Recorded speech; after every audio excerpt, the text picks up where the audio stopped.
Assalamualaikum warahmatullahi wabarakatuh. Perkenalkan, nama saya Syahrul Purnama, asal kota Banjarmasin, Provinsi Kalimantan Selatan, mahasiswa PPG Angkatan Ketiga tahun 2002 pada LPTK IAIN Palangkaraya, Kalimantan Tengah. Pada kesempatan ini saya akan menyampaikan materi video pembelajaran Al-Quran dan Hadis sebagai pedoman hidupku.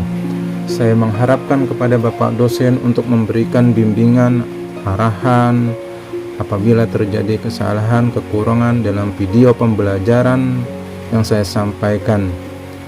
Terima kasih. Wassalamualaikum warahmatullahi wabarakatuh.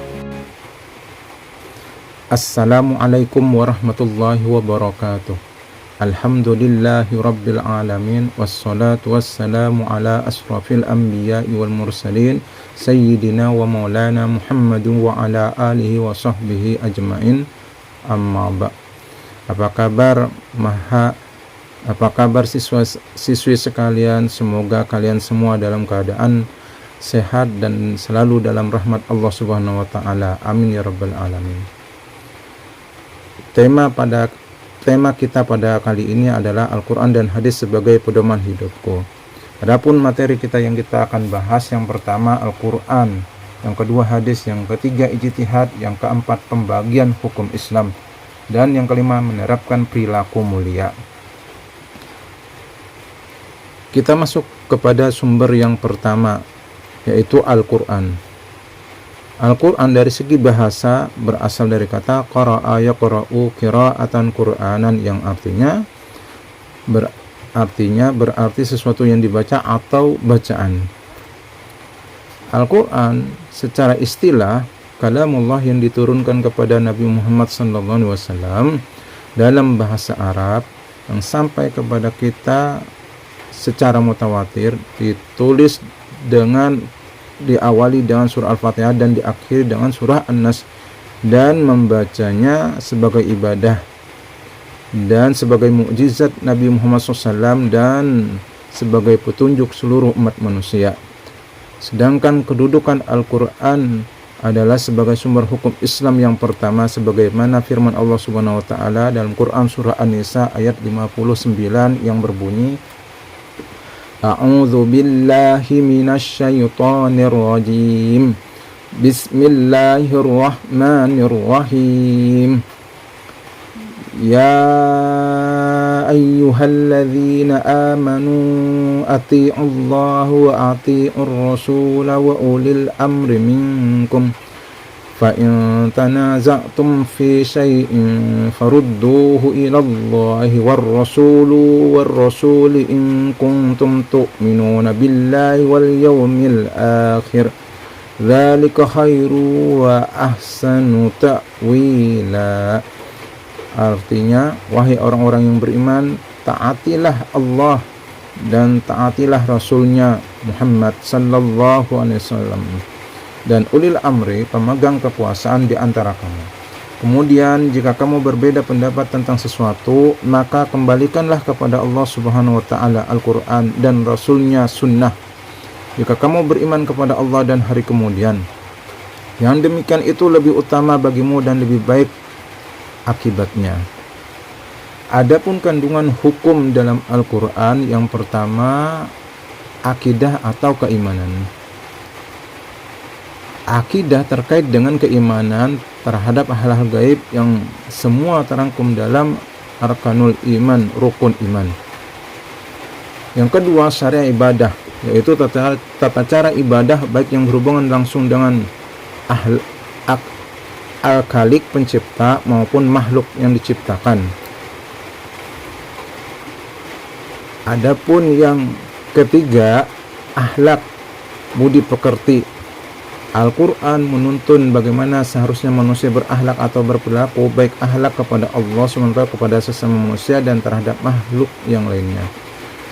Kemudian sumber hukum Islam yang kedua hadis. Hadis secara bahasa berarti perkataan atau ucapan, sedangkan menurut istilah hadis adalah segala perkataan, perbuatan, dan ketetapan, takrir yang dilakukan oleh Nabi Muhammad SAW. Adapun bagian-bagian hadis yaitu sanad, yaitu sekelompok orang atau seseorang yang menyampaikan hadis dari Rasulullah SAW sampai kepada kita sekarang. Ada lagi matan, yaitu isi atau materi hadis yang disampaikan oleh Rasulullah SAW. Yang berikutnya ada rawi, orang yang meriwayatkan hadis. Sedangkan kedudukan hadis sebagai sumber hukum Islam kedua, sebagaimana firman Allah Subhanahu wa taala yang berbunyi, A'udzu billahi minasyaitonir rajim. Bismillahirrahmanirrahim. May yuti'ir rasul faqad ata'a Allah. Wa man tawalla fama arsalnaka 'alaihim hafidha. Yang artinya, barang siapa menaati Rasul Muhammad SAW, maka sesungguhnya ia telah menaati Allah Subhanahu wa taala. Dan barang siapa berpaling darinya, maka ketahuilah kami tidak mengutusmu Muhammad untuk menjadi pemelihara mereka. Quran Surah An-Nisa ayat 80. Sedangkan fungsi hadis yang pertama menjelaskan ayat-ayat Al-Quran yang masih bersifat umum.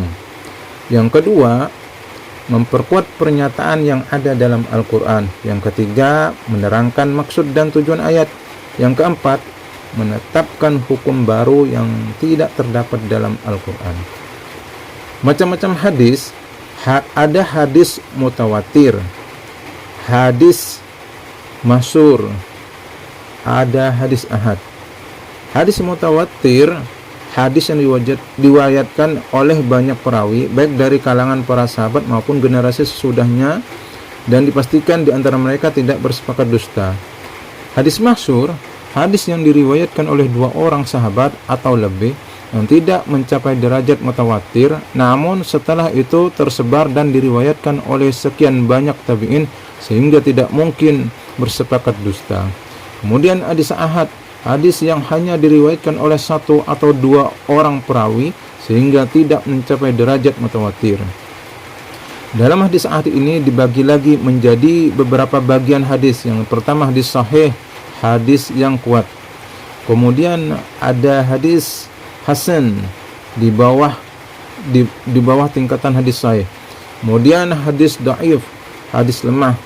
Yang keempat hadis maudhu atau hadis palsu. Masuk kepada sumber hukum Islam yang ketiga adalah ijtihad. Dari segi bahasa, ijtihada yujtahidu ijtihadan, yang berarti mengerahkan segala kemampuan, bersungguh-sungguh mencurahkan tenaga atau bekerja secara optimal. Sedangkan secara istilah, ijtihad adalah mencurahkan segenap tenaga dan pikiran secara sungguh-sungguh dalam menetapkan suatu hukum. Orang yang melakukan ijtihad disebut mujtahid. Syarat-syarat berijtihad. Ijtihad sangat bergantung pada kecakapan dan keahlian para mujtahid. Dimungkinkan hasil ijtihad antara satu ulama dan ulama lainnya menghasilkan hukum yang berbeda. Adapun syaratnya, yang pertama memiliki pengetahuan yang luas dan mendalam. Yang kedua, memiliki pemahaman mendalam tentang bahasa Arab, ilmu tafsir, usul fikih, dan tarikh sejarah. Yang ketiga, memahami cara merumuskan hukum istinbat. Yang keempat, memiliki keluhuran akhlak mulia. Sedangkan kedudukan ijtihad sebagaimana disebutkan dalam hadis riwayat Bukhari Muslim, kata Nabi sallallahu alaihi wasallam, "Idza hakamal hakimu fajtahada summa asaba falahu ajrani wa idza hakama fajtahada summa falahu ajrun." Yang artinya dari Amr bin As radhiyallahu anhu, sesungguhnya Rasulullah SAW bersabda, apabila seseorang hakim berijtihad dalam memutuskan suatu persoalan, ternyata ijtihadnya benar, maka ia mendapatkan 2 pahala. Dan apabila dia berijtihad kemudian ijtihadnya salah, maka ia mendapatkan 1 pahala. Sedangkan bentuk-bentuk ijtihad, yang pertama ijma, yang kedua qiyas, yang ketiga istihsan, yang keempat istishab, yang kelima maslahah mursalah, yang keenam uruf.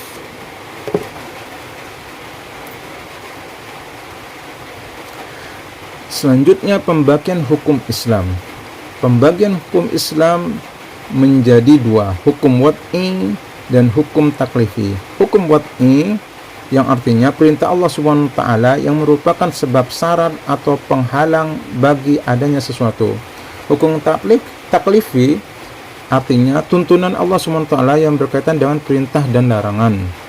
Hukum taklifi sendiri terbagi menjadi 5 bagian.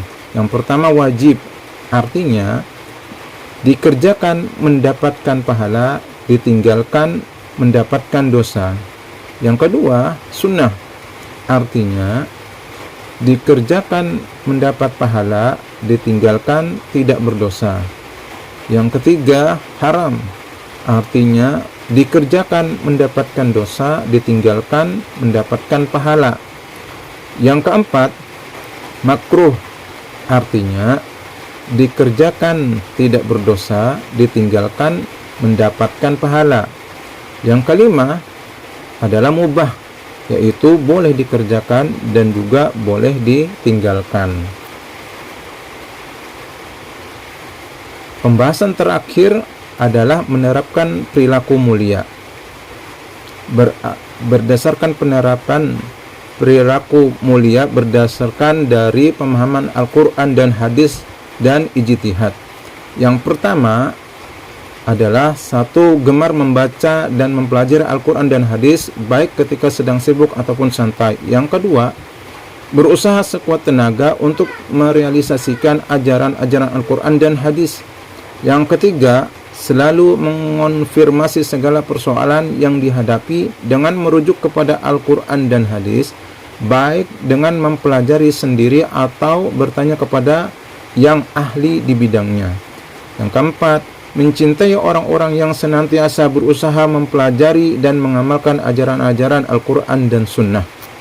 Yang kelima, kritis terhadap persoalan-persoalan yang dihadapi dengan terus-menerus berupaya agar tidak keluar dari ajaran-ajaran Al-Quran dan Sunnah. Yang keenam, membiasakan diri berpikir secara rasional dengan tetap berpegang teguh kepada Al-Quran dan hadis. Yang ketujuh, aktif bertanya dan berdiskusi dengan orang-orang yang dianggap memiliki keahlian agama dan berakhlak mulia. Yang kedelapan, berhati-hati dalam bertindak dan melaksanakan sesuatu, apakah boleh dikerjakan ataukah ditinggalkan. Yang kesembilan, selalu berusaha keras untuk mengerjakan segala kewajiban serta meninggalkan dan menjauhi segala larangan. Yang kesepuluh, membiasakan diri untuk mengerjakan ibadah-ibadah sunnah sebagai upaya menyempurnakan ibadah wajib karena khawatir belum sempurna. Demikianlah pembahasan kita berkaitan dengan Al-Quran dan hadis adalah pedoman hidupku pada materi pendidikan agama Islam untuk SMA ataupun SMK. Semoga dengan uraian singkat ini menambah wawasan kita semua berkaitan dengan Al-Quran dan hadis. Sebelum kita tutup, mari kita tutup dengan membaca doa kifaratul majalis. Subhanakallahumma wa bihamdika asyhadu an la ilaha illa anta astaghfiruka wa atubu ilaik.